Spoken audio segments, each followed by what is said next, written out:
विश्व के इतिहास में अमेरिका और इजराइल के बाद भारत तीसरा देश था जिसने सर्जिकल स्ट्राइक की। मेरे देश के नौजवानों ने पाकिस्तान की धरती पर घुस करके पाकिस्तान के लोगों के सर कलम किए। तब सर्जिकल स्ट्राइक पर प्रश्न खड़ा करने वाला कांग्रेसी कौन था, उससे पूछ लेना। तीसरा सवाल उसको पूछना, तुम्हारा राहुल गांधी जो माला पहन के मंदिर मंदिर घूम रहा है, तुम्हारा राहुल गांधी जो जनेऊ धारण करके मंदिर मंदिर घूम रहा है, उस राहुल गांधी से और अपने उस कांग्रेसी भाई से पूछना कि भगवान राम को काल्पनिक बताने वाले लोग कौन थे इस देश के अंदर। किसने हलफनामा दिया कोर्ट में कि भगवान राम काल्पनिक है, उनका मंदिर नहीं बन सकता। ये सवाल उनसे पूछ लेना। उनसे स्वतः सवाल ये भी पूछना कि बांग्लादेशी घुसपैठी जो इस देश में बैठे हैं, अगर उनको भारत से बाहर कर रही है भारतीय जनता पार्टी, तो तुम्हारे पेट में दर्द क्यों हो रहा है।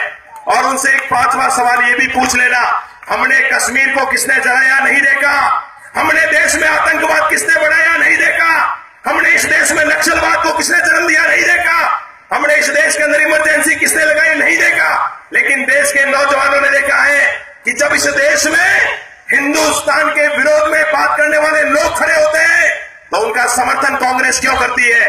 ये सवाल जब इस देश में कांग्रेसी से पूछो, अगर वो जवाब दे दे तो समझ लेना वो हिंदुस्तान का सिलसिला सिपाही है, और अगर जवाब नहीं दे तो आपको कसम है इस भारत माता की, आपको कसम है भगवान श्री राम की, ऐसे गद्दारों के हाथ में देश की सत्ता मत सौंपना। हिंदुस्तान विश्व की सबसे बड़ी ताकत बनने जा रहा है, राजस्थान देश की प्रमुख ताकत बनने जा रहा है। मैं आप सबसे करबद्ध निवेदन करता हूं, इस देश के संविधान के सबसे बड़ा चुनाव है ये चुनाव भाई छगन सिंह नहीं लड़ रहे हैं, ये चुनाव भारतीय जनता पार्टी नहीं लड़ रही है, ये चुनाव राष्ट्रवादी ताकत और राष्ट्र विरोधी ताकतें लड़ रही है। आने वाले भारत के भविष्य को सुरक्षित करना है, हिंदुस्तान के नौजवानों का भविष्य अगर सुरक्षित करना है और इस देश को अगर प्रगति के पथ पर ले जाना है, तो मैं आप सभी से गर्व इतना ही निवेदन करता हूं, आने वाली 7 तारीख को भाई छगन सिंह जी को भारी मतों से बहुमत देकर के विजयी बनाना। इस देश में अमित शाह के बाद भाजपा का कौन राष्ट्रीय अध्यक्ष होगा आप और हम नहीं बता सकते, लेकिन मैं बता सकता हूं कि राहुल गांधी के बाद कांग्रेस का राष्ट्रीय अध्यक्ष कौन होगा।